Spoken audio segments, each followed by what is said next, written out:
Before Colm was born, I was a very quiet person, unassuming, just got on with life, having two children. But because of his inability to speak for himself and what I saw envisioned for the future for him, somebody had to speak up for him. And I think any normal, gutsy mother would have done the same. Colm was born in 1994, beautiful, healthy baby. After about a year, we noticed problems with sleep, etc. But again, he looked perfect, so we never thought anything about it. After the age of 2, where the terrible twos would have come in, it wasn't getting any better, so I took him to a paediatrician who was very cut and dry, who said, "Yes, Mrs. Ryan, you have cause for concern. Colm suffers from autism or a learning disability, or both." So from then on, I had to check out what autism was and find out what was the prognosis. And it was very bleak, obviously.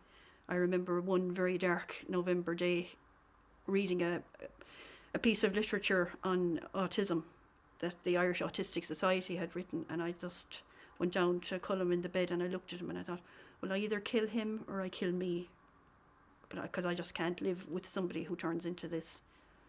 I waited until he was 4, and in between that I had been talking to the Department of Health and Department of Education, and they kept firing the ball back at each other, saying no, they're responsible for it, and no, they're responsible for it.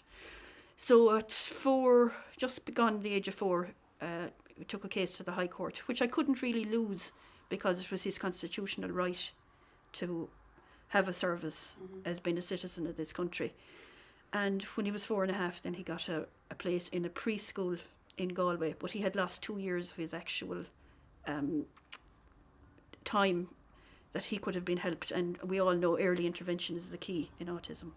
Well, having 2 other children, I suppose the fact is when they go to school, you just go up and sign their name on a piece of paper and say, I'd like to enrol them for next year or 2 years' time. With Colm, I had to go to the High Court to get the same service. So it was fight from day one without actually being prepared for a fight. It was like being thrown into the ring with no practice of whatsoever. What I did find was, because of Colm's lack of ability to talk for himself, I had to do the talking for him. And in turn, it made me realise that I was speaking for him rather than myself when I did get bolshy or fight or write letters. I just thought, how dare they treat my son like that? You can't afford to give up.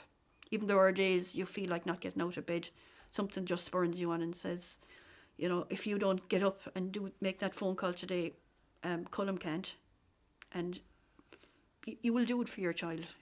You mightn't do it for yourself, but you will do it for your child.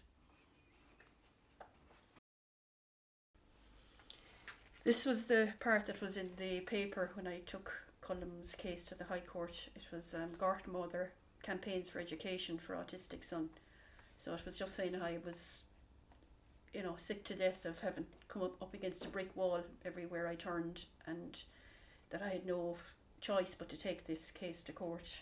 And it seems like a million years ago now, but it was front page in the paper, and lots of phone calls from people I didn't know kind of brought it to light that that it was something that I had achieved.